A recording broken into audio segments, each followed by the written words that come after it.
Hi everyone, here I am again. I wanted to give just another brief video that talks a little bit more about media literacy and even goes one step farther to talk about critical media literacy, just a little bit of a different spin and something I definitely want to focus on. So here are some 5 core concepts of media literacy.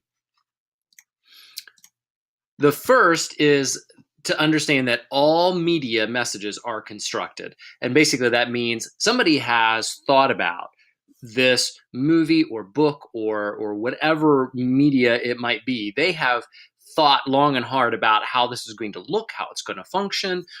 So it is something that has been well thought out, planned, with great intention. And so on the other end, us as audience, it's important for us to understand that this just didn't just happen. It isn't just a natural kind of being. It actually is something that's created. And we might even say something like a news story. You might see in a newspaper or maybe on a television news program.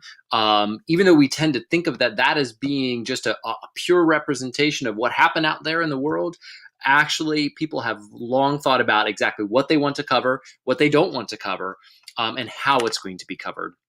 So that's a really important kind of thing to understand about media. The second is that all media messages are constructed using a particular creative language with its own rules. This is why it's important to recognize that, say, the rules of television are very different than the rules of, say, printed material. We're going to read it in a very different way. People who are constructing anything in a visual kind of medium are thinking long and hard about exactly what you're going to see, what you're going to hear as well, because there's going to be probably some audio associated with that, maybe some background music that's going to kind of give you a feeling. So, when we look at particular kinds of media, we're really focused on how is that working? How do movies work? How does television work? How do printed material work? A magazine is even different than a newspaper, is different than a book.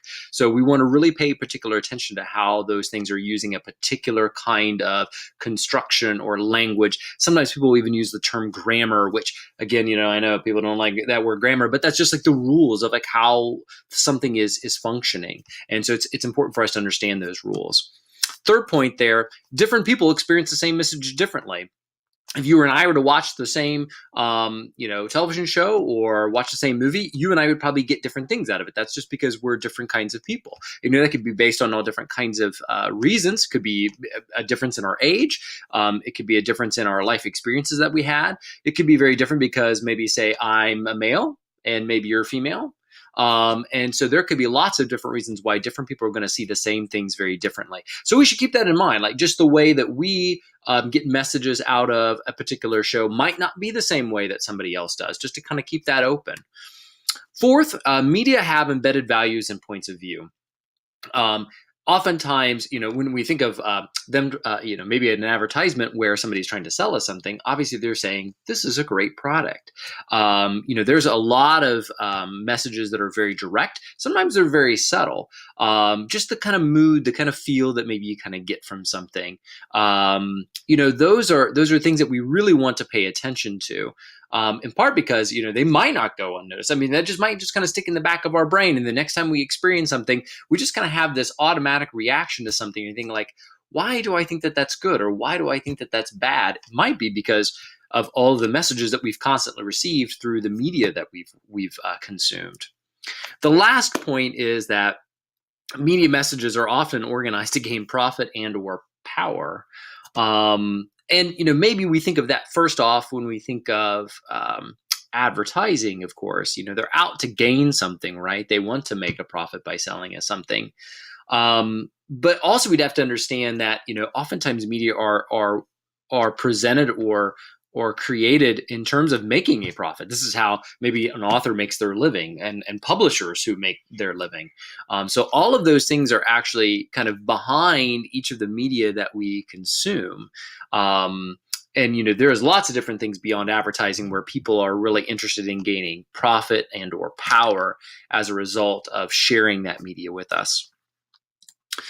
So, very similarly, when we think about media literacy or when we're kind of approaching media with this intent to really kind of understand what's going on behind it, we might think about 5 key questions. And here they are. the first off is who created this message. And that's extremely important. And oftentimes that might go unnoticed by us. We just tend to think, oh, well, this was just something that was created out there. If I were to act, a lot of times I would ask my students, like who is the author of that book? And they might not necessarily even know. I mean, just as important might be not just who the author was, but also who's the publisher, because they have a lot of influence behind what goes on in a particular book. Second is, what creative techniques are used to attract my attention? Again, this kind of goes back maybe a little bit to that language that particular media are using, because they want to really get their message across very well. So what are the tips or tricks maybe that they're kind of using? How does that function? I talked about background music before. Sometimes that can have a very, you don't see it. Obviously, you're just hearing it. And obviously that starts, provoking a lot of emotions and a lot of feelings. And that definitely has a lot to do with the content and how we receive it. The third question is, how might different people understand this message differently than me? Very directly to one of the core concepts that we talked about before. So that gets you to really step out of like, okay, well, here's what I thought, but how would maybe somebody else view this? I laughed and I thought it was funny, but is everybody going to laugh and think it's funny? Yeah, maybe not. Fourth, what lifestyles, values, and points of view are represented in, and here's the tricky part, or omitted from, meaning not there, in this message. So a lot of times we take for granted what's in front of us, but we don't necessarily think or understand what has intentionally been left out, or maybe even unintentionally left out. So that's a harder way of looking at something, is to say what's not here. But that's just as important, because oftentimes there are many ideas, many viewpoints, many lifestyles that are just maybe omitted from the larger media that we kind of consume. Last, why was this message sent? And there could be, again, multiple reasons. I mean, I think we think very clearly about advertising. Obviously, they want to sell me something. But also, they're trying to provoke some ideas or feelings that are in behind that, I think, as well. That's how they are selling us something. Oftentimes I think about like political campaigns and political messages or advertisements. Those are definitely trying to send messages, not just vote for this particular candidate, but also maybe here's what you're supposed to think about particular ideas or topics or issues that are prevalent right now. So I want to take a moment to go one step further and talk a little bit about critical media literacy. And the word critical is a very important kind of key aspect. And I won't delve into the whole scholarly issues kind of behind this, as I've most recently kind of come to learn. But really, it's not terribly different than what media literacy is. But I think it definitely has an emphasis on some of those things that we've already talked about. So let me return just to the core concepts just for a second. And you can see that in this time, I've highlighted the last three that are on that list, because I think that really strikes at the heart of what critical media literacy is. I think we take for granted too often that media, it's not a neutral thing. And yet, while we might say we all interpret things a little bit differently, I think when we really begin to look at media and study media, we realize that there are a lot of values, there are a lot of viewpoints that are actually we're constantly being bombarded with. And we want to realize, what effect is that having? Let's really take a look at just the whole kind of picture that we're getting out of media, and some of the things that we might not pay attention to first off. Some of those more subtle things, messages that are happening, definitely have a grand impact on how we view ourselves, how we view certain issues or topics, and particularly how we view other people. So those three are, I think, are very important. If we looked at the 5 key questions, again, maybe those middle two kind of there, the third and the fourth one, I think are the ones that we would really kind of be coming up with. So I tried to kind of boil it down very much like a list I did before about what media literacy is. If we were to say what critical media literacy is, it's definitely the media literacy of analyzing the media codes and those conventions, that language that's being used, getting familiar with how is that media working. But it also goes further to criticize stereotypes or the dominant values or ideologies, and that's a big word, but just what are the big ideas that people are putting out there about what's so good? This is the way life should be. That's kind of what we're focused on there. It is the ability to interpret multiple meanings in the messages in media, again, because different audiences are going to receive media very differently. And what are competing ideas and competing values that are out there? It's definitely about fostering democratic participation and citizenship. When we realize that media is giving us ideas about the way that the world works, then how do we go about living and functioning in that world? Do we carry on some of those same ideas, or do we challenge some of those same ideas? Do we wish to promote other ideas? We feel like these ideas are the ones that are not necessarily being carried out in the media, and we want to produce those kinds of media maybe that are going to share different viewpoints and honor different values. Maybe if I were to boil it down, just, two basic questions I might ask is, first off, how are different groups of people represented? How are they viewed? How are they valued? As well as, how are different ideas and information represented, viewed, and valued?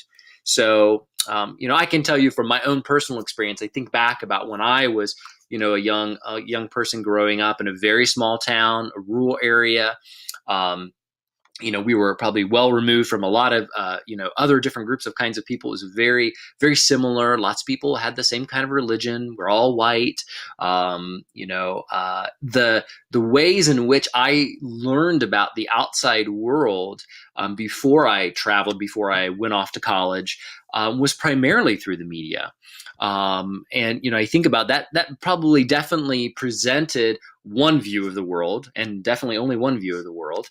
I think we forget sometimes that if we don't have an experience with a particular group of people or ideas or things like that, most times the media is there to fill in what we should be thinking about that. That's what interests me a lot about the media, is that it has a lot to do with how we view the world, how we act in the world.